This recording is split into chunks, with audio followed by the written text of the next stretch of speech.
Hi, this is Larry Porter bringing the news to you from the garden here in Jerusalem, where crowds have been gathering all day. I have found someone who has agreed to speak on the record about what is going on here. Can you start by telling our viewers your name? I'm Mary Magdalene. Thank you, Mary.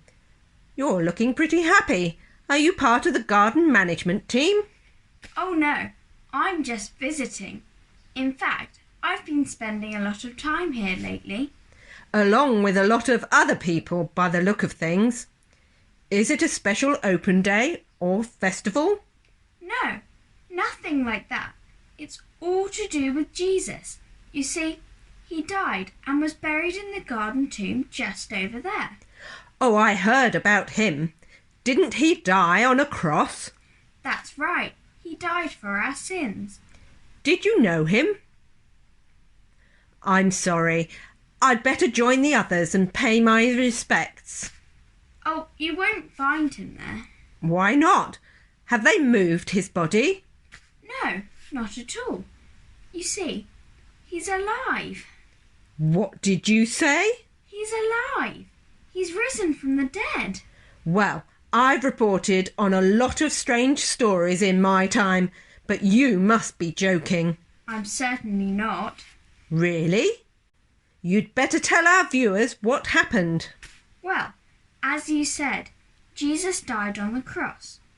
His body was brought to this tomb, but it was late and we didn't manage to finish preparing his body before they had to seal the tomb up with this huge stone.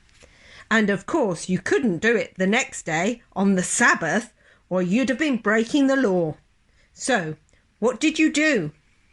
I came back on my own early Sunday morning to finish the job, but realised on the way that I'd forgotten about the heavy stone and wouldn't be able to open the tomb on my own.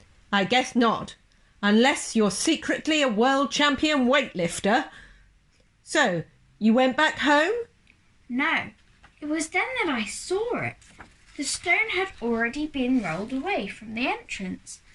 I thought someone had robbed the grave, so I ran back to get John and Simon Peter. Did you report it? I'm sure that's also against the law. No, I thought it best we checked what had happened.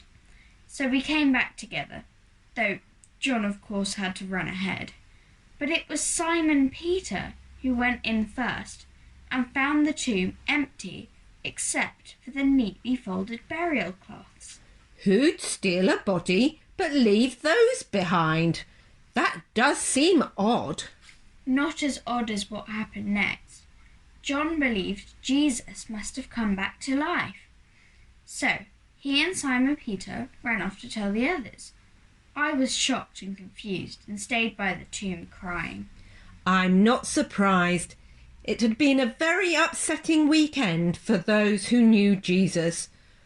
Was there no one with you to comfort you?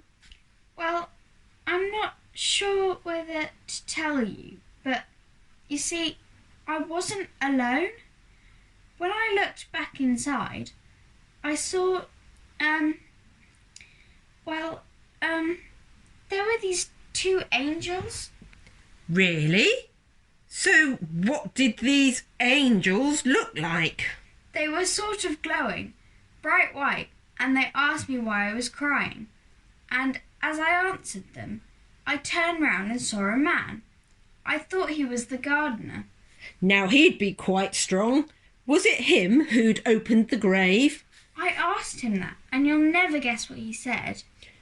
Did he say yes? Did he say no? You're right, I'll never guess. He said, Mary. He just said my name, and I knew at that moment. I don't know why I hadn't known before, but I knew. It wasn't the gardener. He was Jesus. I can't begin to imagine what happened next, so you're going to have to tell me. I clung to him for a while. Then he told me I was to go and tell everyone he had risen, and that he would show himself to them. You mean others have seen him as well? Oh yes, It's not just me. Lots of people have seen him. Well, folks, you heard it here first. Jesus is alive. He is risen. And I'm going to hang around here in the hope that I get to meet him too. But for the moment, this is Larry Porter signing off from the empty tomb. Back to the studio.